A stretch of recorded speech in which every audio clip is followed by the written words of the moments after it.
Let's do a little myth-busting fishing rod edition. So you've probably heard this fishing advice before.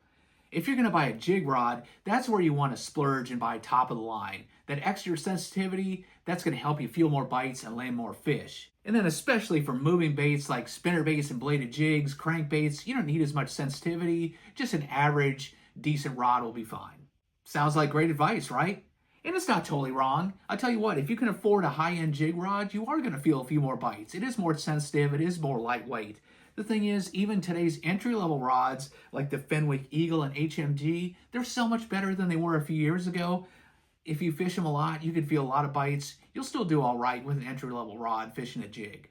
Now, the myth comes in to me in the fact that we equate sensitivity in where you're going to spend your money. And yeah, sensitivity is important, but I'll tell you what really impacts me with a fishing rod more than anything is, do I fish it with the rod tip up or do I fish it with the rod tip down? Let me explain. So if I'm fishing with my rod tip down all day, say I'm fishing a Carolina rig or dragging a football jig out deep, or if I'm throwing a moving bait like a crankbait or slow rolling a spinner bait, if that rod tip's down, the weight of the rod really isn't that important. I could fish a pretty tip heavy rod all day and be fine doing it. Now contrast that with fishing your rod tip up. Let's say we have a lipless crankbait or a bladed jig or a swim jig that I'm trying to keep over the top of grass and feather it the whole time and fishing rod tip up. Especially what if I'm working that bait? I'm popping it and working it, trying to rip it free.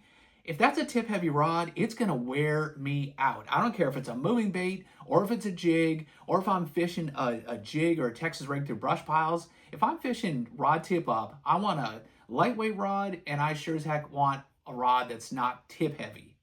So based on that, to me, this myth is busted. Sensitivity, yeah, it's important, but anytime I'm fishing with my rod tip up, that's when it's important to get those rods that are lighter, the more high-end rods. It's going to allow you to fish a bait better and all day without fatiguing your arm and your hands. It's going to be more enjoyable. When you're fishing rod tip down, that's a technique.